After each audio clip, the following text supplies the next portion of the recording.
Hello viewers, this is Ç0NTRANTS Network TV, a place where you can get the latest information about Nigeria news and all the news in details. Salami panel, how Osinbajo'S Aide collected 250 million naira without executing contract. After receiving 250 million naira, Dr. Donald Wokoma, a special assistant SA to Vice President Yemi Osinbajo, allegedly failed to execute some contract awarded to his firm in 2018. The Economic Confidential gathered that Wokoma was a signatory to the bank account of the company when he was special assistant to the Vice President on the National Economic Council (INEC). A seasoned investigators at the Economic and Financial Crime Commission (EFCC) exposed the deal while testifying before the Justice Isa Ayo Salami Presidential Investigative Panel on Thursday. The Justice Ayo Salami panel is a presidential investigative committee examining activities of EFCC under the stewardship of suspended acting chairman of the agency Ibrahim Magun between 2015 and 2020.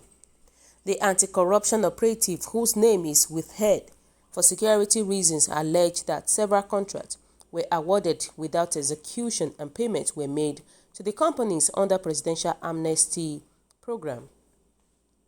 The officers said the case was assigned to Special Investigation Team sitting in the Office of the National Security Advisor (ONSA) after an intelligence report was received on the fraud, which was one of the fraudulent activities of the office at the Office of the Presidential Amnesty Program in 2018.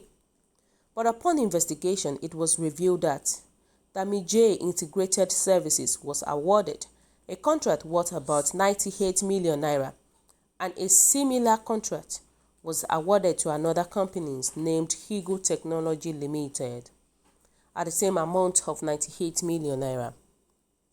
It was further revealed that after the payment, Aide Tech transferred the money paid to it to Damije. The total sum of 250 million naira was then transferred from Damije to LXI Investment Partners as investment.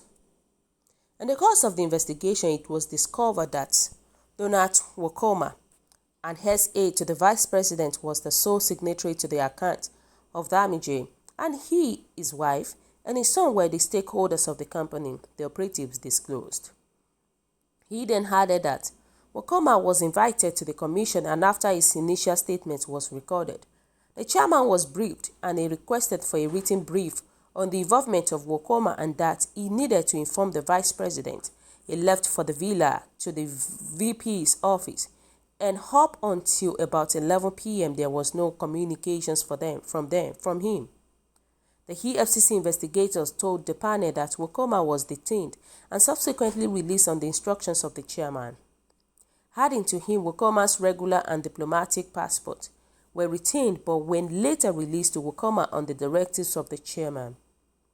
He said, in the course of the investigation, it was discovered that the contracts awarded to Damije and Aide Tech were never executed, and the receipt provided by Wokoma as proof of purchase of items were found to be false, as the said trader whom was claimed to have sold the items was traced in Port Harcourt, and he stated he never sold the said items. The 250 million invested by Wokoma and traced to LSI Invest was then placed on hold. Wokoma subsequently instituted a civil suit for the hold placed on his fund to be lifted, and the court ordered sometimes in November 2018 that in the absence of a court order, the hold should be lifted. However, in same November 2018, the commission was granted a freezing order by the court on the front, which nullified the initial order. The operative, who is said to be one of the incorruptible investigators EFCC, can boast of added that the investigations of the entire case was concluded and 4 separate charges were proffered against the following Brigadier General Boron and Anafi Moriki, Joshua and Donald Wokoma and his company Damije, together with Paul Ofana Santos and his companies.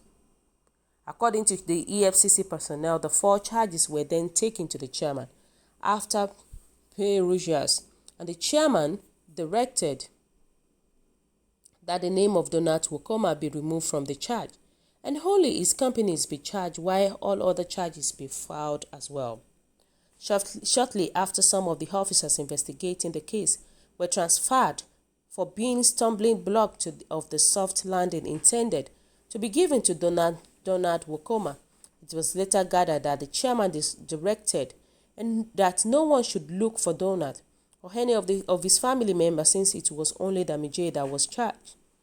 The officers had subsequently Donald Wokoma's lawyer, Victor Giwa, wrote through the Attorney General's office for the lifting of the restrictions of the funds, and upon being served with the letter, the chairman directed that Donald Wokoma's name be returned to the charge.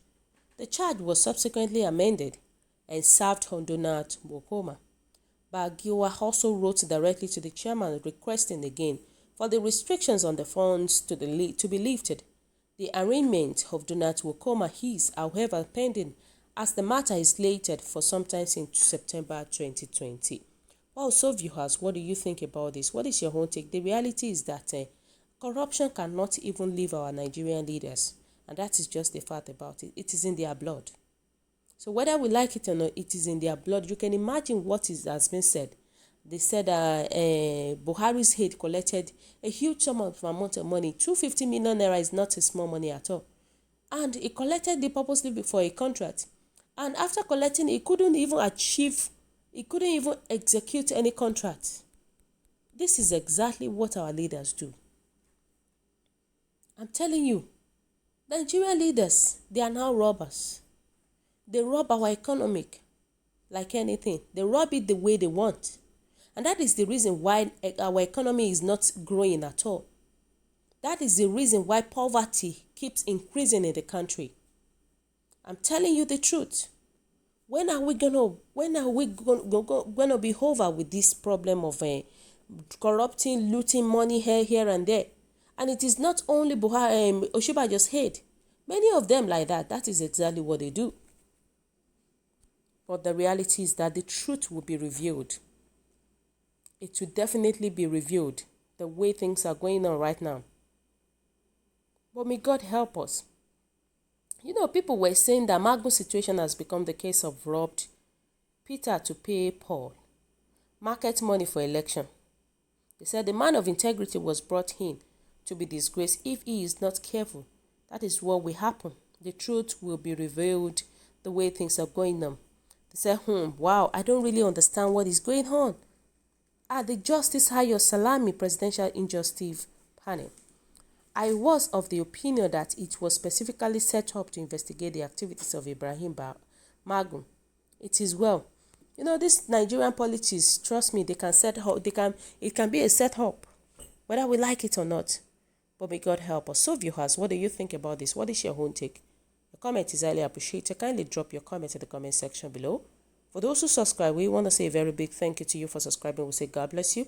If you're yet to do so, kindly press the subscription button below. And also, please don't forget to press the notification button so that whenever we upload news, you will definitely be the first person to watch our latest news anytime, any day. We appreciate you. We say God bless you to you. Have a lovely day. Stay safe at this crucial time. It is very important to you and me. And Just Network TV saying God bless you once again. Bye.